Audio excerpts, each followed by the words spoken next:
राष्ट्रवादी काँग्रेसच्या नेत्या रुपाली चाकणकर यांनी केलेल्या अशोक खरातच्या पाद्यपूजेचा व्हिडिओ तसेच अशोक खरात आणि रुपाली चाकणकर यांचे विविध कार्यक्रमातील फोटो समोर आल्यानंतर त्यांच्या राजीनाम्याची मागणी होत आहे।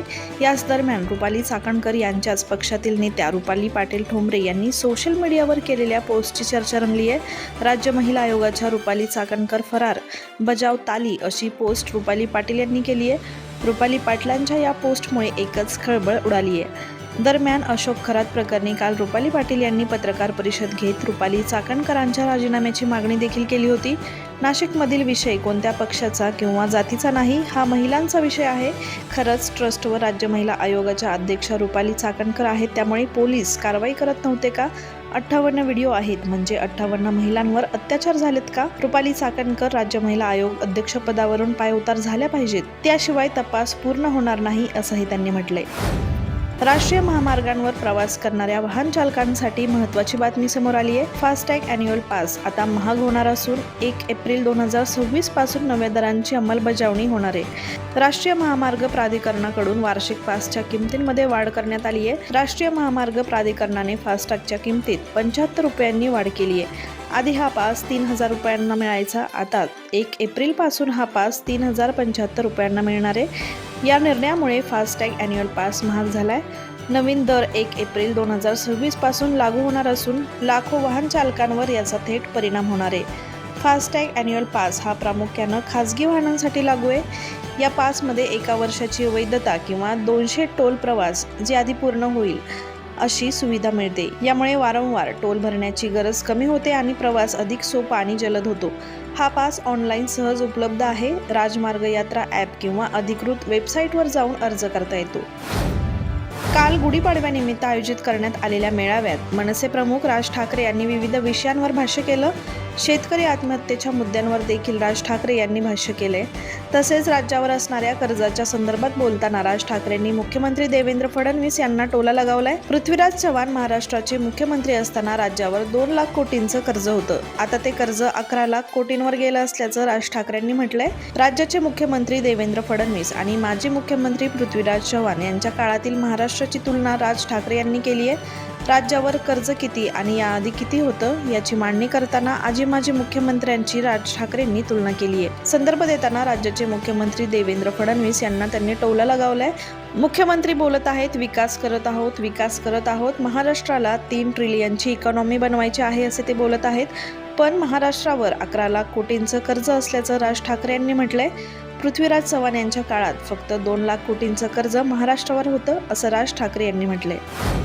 राज्यात उन्हाचा कडाका कमी होऊन पावसाला पोषक वातावरण निर्माण झालंय। गेले काही दिवस मध्य महाराष्ट्र, विदर्भ आणि मराठवाड्यात पावसाने चांगलाच जोर धरलाय। काल जालना, वाशिम, नाशिक, पुणे या ठिकाणी वादळी वाऱ्यासह अवकाळी पावसानं हजेरी लावली। तसेच बहुतांश भागात गारपीटही झाली।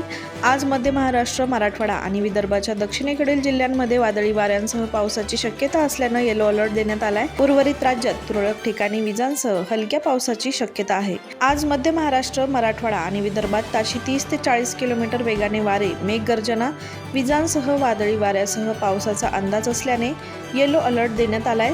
दरम्यान काल झालेल्या पावसानं राज्याला चांगलंच झोडपलंय। याचा फटका हंगामी फळांना आणि भाज्यांना बसलाय। हातातोंडाशी आलेला घास अवकाळी पावसामुळे वाया गेल्याने बळीराजा हवालदिल झालाय। आखाती देशांमध्ये युद्धजन्य परिस्थिती निर्माण झाल्याचा फटका भारताला बसत आहे। भारतात गॅसचा तुटवडा निर्माण झाल्याचा दावा विरोधक करत आहेत, मात्र नागरिकांनी या अफवांना बळी पडू नये। गॅसचा साठा पुरेसा उपलब्ध असल्याचा दावा केंद्र सरकारकडून केला जातोय। मात्र असं असलं तरी LPG गॅस सिलेंडरसाठी अनेक शहरांमध्ये नागरिकांच्या रांगा लागल्याचं चित्र पाहायला मिळतंय। देशात LPG गॅसची टंचाई निर्माण होऊ नये म्हणून आता भारत सरकार मोठं पाऊल उचलण्याच्या तयारीत आहे।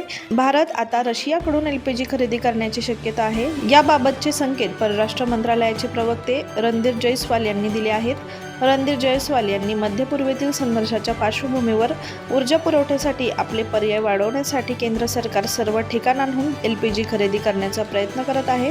लोकांच्या इंधनाच्या गरजा पूर्ण होतील याची खात्री सरकार करत आहे असंही त्यांनी म्हटलंय।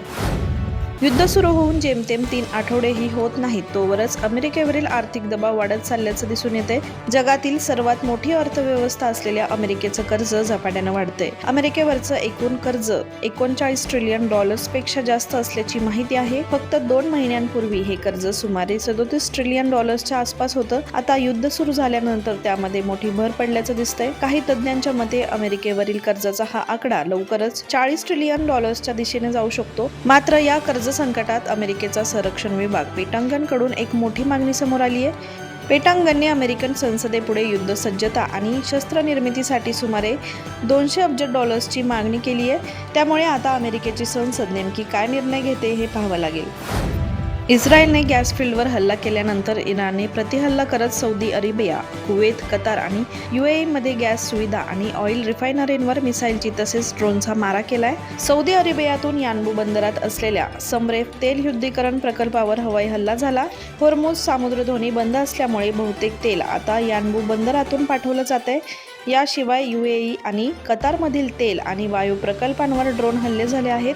इराणने सौदी अरेबिया, UAE आणि कतारमधील तेल प्रकल्पांची राख करण्याचा इशारा दिलाय. इराणच्या आक्रमक पवित्र्यानंतर सौदीने आज इराणला कडक इशारा दिलाय. सौदीचे परराष्ट्र मंत्री फैसल बिन फरहान अल सौद यांनी म्हटलंय की इराणला प्रत्युत्तर देण्याची आमच्या देशात पूर्ण ताकद आहे. इराणचे हल्ले पूर्वनियोजित असल्याचे दिसते आणि त्यांनी आमच्या संयमाची परीक्षा घेऊ नये असे म्हणत त्यांनी इराणला इशारा दिलाय.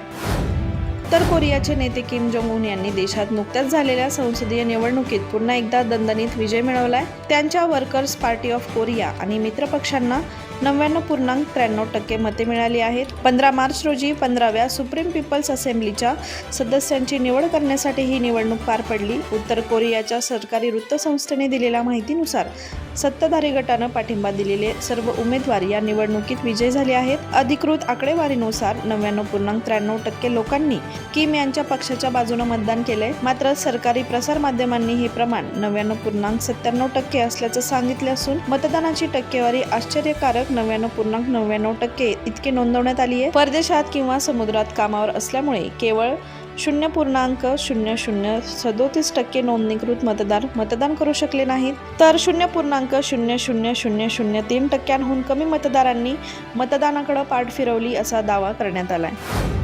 IPLचा 19वा हंगाम सुरू होण्यापूर्वी चेन्नई सुपर किंग्सला मोठा धक्का बसलाय. ऑस्ट्रेलियाचा वेगवान गोलंदाज नॅथन एलिस दुखापतीमुळे स्पर्धेबाहेर गेलाय.